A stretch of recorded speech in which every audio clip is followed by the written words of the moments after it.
దేశం మొత్తం ప్రస్తుతం భోగాపురం విమానాశ్రయం గురించి మాట్లాడుకుంటోంది. డబుల్ ఇంజిన్ సర్కార్ ఆధ్వర్యంలో కేంద్ర పౌర విమానయాన శాఖ మంత్రి రామ్మోహన్ నాయుడు స్వీయ పర్యవేక్షణలో ఉత్తరాంధ్ర గ్రోత్ ఇంజిన్ పటిష్టంగా నిర్మాణమైంది. ప్రధాని చేతుల మీదుగా ఆగస్టు 1వ తేదీన ప్రారంభం కాబోతోన్న అల్లూరి సీతారామరాజు అంతర్జాతీయ విమానాశ్రయం ప్రత్యేకతలను, ఆ వైభవం వెనుక ఉన్న ఓ వ్యక్తి కష్టాన్ని తెలుసుకుందాం రండి. ఓ మంచి పనికి అన్ని దారులు తోడుగా వస్తాయని నిరూపించింది భోగాపురంలో నిర్మాణమైన అల్లూరి సీతారామరాజు అంతర్జాతీయ విమానాశ్రయం. గత వైసీపీ సర్కార్ నిర్లక్ష్యం చూపిన చోట ఎర్రబస్సు రాలేని చోటుకి ఎయిర్ బస్సు వస్తుందా అన్న విమర్శల నడుమ అడుగు వేస్తే అడ్డుకుంటామన్న బెదిరింపుల పర్వం కొనసాగుతున్న సందర్భంలోనే ముఖ్యమంత్రి నారా చంద్రబాబు నాయుడు సంపూర్ణ సహకారంతో బలమైన అడుగులు వేశారు. కేంద్ర పౌర విమానయాన శాఖ మంత్రి కింజరాపు రామ్మోహన్ నాయుడు ఓవైపు దేశీయ విమానయాన వ్యవస్థను ప్రపంచంలోనే 3వ అతిపెద్ద డొమెస్టిక్ ఏవియేషన్ నెట్వర్క్గా విస్తరిస్తూ నెలకు ఓ విమానాశ్రయం శంకుస్థాపన, ప్రారంభోత్సవం చేసుకుంటూ వాటితో సమాన ప్రాధాన్యతను భోగాపురం విమానాశ్రయానికి కేటాయిస్తూ 24 నెలల్లోనే దేశం మెచ్చే గ్రీన్ఫీల్డ్ ఎయిర్పోర్టుని నిర్మించారు రామ్మోహన్ నాయుడు. అన్ని పనులు పూర్తయిన నేపథ్యంలో ఆగస్టు 1న ప్రధాని నరేంద్ర మోడీ చేతుల మీదుగా జరగబోయే ప్రారంభోత్సవ వేడుకలో విశేషంగా ప్రజలు భాగస్వామ్యం కావాలని రామ్మోహన్ నాయుడు కోరారు. అందరికీ నమస్కారం. ముఖ్యంగా మా ఉత్తరాంధ్ర సోదర సోదరీమణులందరికీ కూడా ప్రస్తుతం మనం అల్లూరి సీతారామరాజు ఇంటర్నేషనల్ ఎయిర్పోర్ట్లో ఉన్నాం. ఈరోజు కూడా మళ్ళీ ఆగస్టు 1న ప్లాన్ చేసుకున్నటువంటి ఇనాగ్రేషన్ ప్రోగ్రామ్ మీద ప్రత్యేకంగా రివ్యూ చేశాం. అన్ని ఏర్పాట్లు కూడా ఎక్కడా లోటుపాట్లు లేకుండా ప్రతి ఒక్కరికి కూడా అన్ని సదుపాయాలు కల్పించే విధంగా ఈ కార్యక్రమం నడిపించాలని ఈరోజు రివ్యూలో కూడా కొన్ని సూచనలు సలహాలు కూడా చేశాం. మరి లోకేష్ అన్న గారి అధ్యక్షతన ఈ కార్యక్రమం జరిగింది. దానితో పాటు ముఖ్యంగా దేశ ప్రధానమంత్రి నరేంద్ర మోదీ గారు ఈ యొక్క కార్యక్రమానికి రాబోతున్నారు. మన ముఖ్యమంత్రి చంద్రబాబు నాయుడు గారు, పవన్ కళ్యాణ్ గారు, ముఖ్యమైనటువంటి నాయకులు అందరూ కూడా హాజరు కాబోతున్నారు. అయితే ఇది కేవలం నాయకులతో జరగాల్సినటువంటి కార్యక్రమం కాదు. దీనికి అత్యంత ముఖ్యమైనటువంటిది మీరందరూ, ఉత్తరాంధ్రలో ఉన్నటువంటి ప్రతి ఒక్కరికి కూడా ఇది ఒక సొంత పండగ లాంటి కార్యక్రమం. ఎందుకంటే ఎన్నో ఏళ్ల నుంచి ఒక చిరకాల కోరికగా ఈ యొక్క భోగాపురం ఎయిర్పోర్ట్ని మనం వీక్షిస్తూ వస్తున్నాం. ఎప్పుడు అవుతుందా అన్నటువంటి ఆసక్తితో ఎదురు చూస్తున్నాం. ఆ రోజు అతి దగ్గరలో ఉంది. ఆ కార్యక్రమానికి ప్రతి ఒక్కరు కూడా సహకరించాలి, అందరూ కూడా పాల్గొనాలి, విజయవంతం చేయాలని మీ అందరికీ కూడా ఇక్కడ కోరుకుంటున్నాను.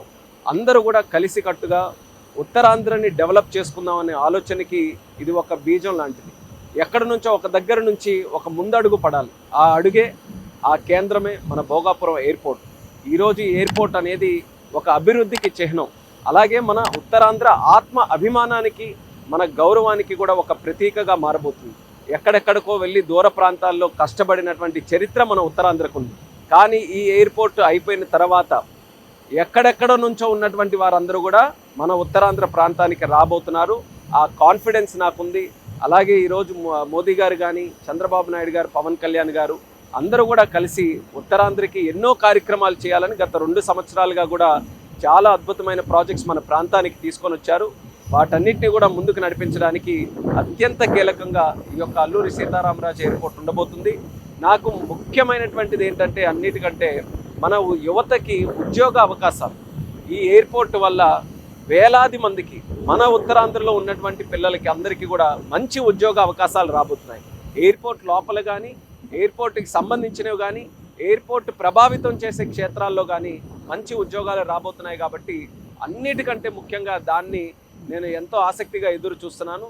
దీనివల్ల ఒక మంచి మార్పు మొదలవుతుందనే నమ్మకంతో అందరికీ కూడా నా శుభాకాంక్షలు తెలియజేసుకుంటూ ఆగస్టు 1న Alluri Sitaramaraju international airport inauguration కార్యక్రమానికి అందరికీ ఆహ్వానిస్తూ అందరూ కూడా ఈ యొక్క కార్యక్రమంలో పాల్గొనాలని, ప్రతి ఒక్కరు కూడా ఉత్తరాంధ్రకి సంబంధించిన ప్రతి ఒక్కరు కూడా ఈ యొక్క కార్యక్రమాన్ని ఒక ప్రైడ్గా తీసుకొని ముందుకు రావాలని ఈ సందర్భంగా తెలియజేస్తూ నా ధన్యవాదాలు తెలియజేసుకుంటున్నాను. నమస్కారం. జూలై 12, 2024 సంవత్సరం ముఖ్యమంత్రి నారా చంద్రబాబు నాయుడుతో పాటుగా భోగాపురం విమానాశ్రయ నిర్మాణ పనుల్ని పరిశీలించారు కేంద్ర పౌర విమానయాన శాఖ మంత్రి కింజరాపు రామ్మోహన్ నాయుడు. అప్పటికి నెల రోజుల ముందు నుంచే భూమిని చదును చేసే కార్యక్రమం జోరుగా సాగటంతో 28% మాత్రమే నిర్మాణ పనుల్ని పూర్తి చేసుకుంది భోగాపురం విమానాశ్రయం. సమీక్షలో కేంద్ర మంత్రి కింజరాపు రామ్మోహన్ నాయుడుకు కీలక టాస్కును అప్పచెప్పిన ముఖ్యమంత్రి నారా చంద్రబాబు నాయుడు ఆంధ్రప్రదేశ్ వైభవానికి ప్రతీకగా నిలిచే భోగాపురం విమానాశ్రయాన్ని డిసెంబర్ 2026 నాటికి అంతా పూర్తి చేయాలని దిశానిర్దేశం చేశారు. ఈ ఛాలెంజ్ని స్వీకరించిన రామ్మోహన్ నాయుడు ఓవైపు దేశ విమానయాన వ్యవస్థను గాడిలో పెడుతూ ప్రపంచంలోనే 3వ అతిపెద్ద ఏవియేషన్ నెట్వర్క్గా భారత్ను నిలుపుతూ మరోవైపు భోగాపురం విమానాశ్రయ నిర్మాణానికి అంతే ప్రాధాన్యత ఇస్తూ చంద్రబాబు నాయుడు నిర్దేశించిన గడువు కన్నా 6 నెలల ముందే జూలై నాటికి 100% నిర్మాణ పనుల్ని పూర్తి చేశారు. గత వైసీపీ హయాంలో నిర్లక్ష్యానికి గురై కేవలం 18% పనులు జరిగిన చోటులోనే అంతర్జాతీయ వసతులను చేరువ చేస్తూ స్థానిక సంస్కృతిని భాగస్వామ్యం చేస్తూ అద్భుతమైన కళాఖండం అల్లూరి సీతారామరాజు అంతర్జాతీయ విమానాశ్రయాన్ని దగ్గరుండి నిర్మించారు కేంద్ర పౌర విమానయాన శాఖ మంత్రి కింజరాపు రామ్మోహన్ నాయుడు. ప్రతి ఇటుక పేర్చి ప్రతి అంశం కూర్పులో దగ్గరుండి పర్యవేక్షణ జరిపారు. టెర్మినల్ భవనం లోపల ఉత్తరాంధ్ర వైభవాన్ని, స్థానిక సంస్కృతిని మేళవించేలా అనేక ఆకృతులను అందుబాటులో ఉంచారు. మంచి పర్యావరణాన్ని ఏర్పాటు చేశారు. అత్యాధునిక చెక్ ఇన్ కౌంటర్లు, బ్యాగేజ్ కౌంటర్లు, భారీ స్క్రీన్లు, పటిష్టమైన సెక్యూరిటీ వ్యవస్థలు భోగాపురం స్థాయిని అంతర్జాతీయ స్థాయికి చేర్చాయి. ఇందుకోసం మొత్తంగా 12 సార్లు భోగాపురం విమానాశ్రయ నిర్మాణ ప్రాంతాన్ని క్షేత్రస్థాయిలో పరిశీలిస్తూ తన పౌర విమానయాన శాఖ నుంచి నిశిత పరిశీలన జరుపుతూ భోగాపురం విమానాశ్రయాన్ని నిర్మిస్తున్న జీఎంఆర్ ప్రతినిధులతో నిత్యం సంప్రదింపులు జరుపుతూ 24 నెలల్లోనే అసాధ్యాన్ని సుసాధ్యం చేశారు కేంద్ర పౌర విమానయాన శాఖ మంత్రి కింజరాపు రామ్మోహన్ నాయుడు. భోగాపురం విమానాశ్రయాన్ని చూసిన వాళ్లందరూ ఔరా అనేలా అంతర్జాతీయ స్థాయిలో వసతులు ఉండేటట్టు స్థానిక సంస్కృతి ప్రతి అడుగులో దర్శనమిచ్చేలా ఆకృతులను, సదుపాయాలను చేరువ చేశారు. ఎగిరే చేప ఆకృతిలో నిర్మాణమైన టెర్మినల్ భవనం 3800 మీటర్ల పొడవైన విశాలమైన రన్వే, మొదటి దశలో 60 లక్షల మంది ప్రయాణికులకు సేవలందించే వీలుగా నిర్మాణం, 40 చెక్ ఇన్ కౌంటర్లు, డీజీ యాత్ర ప్యాడ్స్, 20,000 మెట్రిక్ టన్నుల సామర్థ్యమున్న కార్గో టెర్మినల్ అందుబాటులో ఉన్నాయి. స్థానికంగా మత్స్యకార, ఫార్మా, వ్యవసాయ ఉత్పత్తుల ఎగుమతులకు ఇది విశేషంగా దోహదపడనుంది. అంతర్జాతీయ స్థాయిలో మరిన్ని విమానయాన సేవలు, విమానాలకు సంబంధించిన మెయింటెనెన్స్ సేవలు, ఏవియేషన్ ఎడ్యూసిటీ ఇలా అన్నీ ఒకే చోట అందుబాటులోకి రానుండటంతో ఉత్తరాంధ్ర గ్రోత్ ఇంజిన్గా భోగాపురంలో నిర్మాణమైన అల్లూరి సీతారామరాజు అంతర్జాతీయ విమానాశ్రయం నిలుస్తుంది అనటంలో ఎలాంటి సందేహం లేదు. ప్రారంభోత్సవానికి ముందే దేశ స్థాయిలో ట్రెండింగ్లో నిలిచిన భోగాపురం విమానాశ్రయంలో ఆగస్టు 17వ తేదీ నుంచి పూర్తిస్థాయి సేవలు అందుబాటులోకి రానున్నాయి.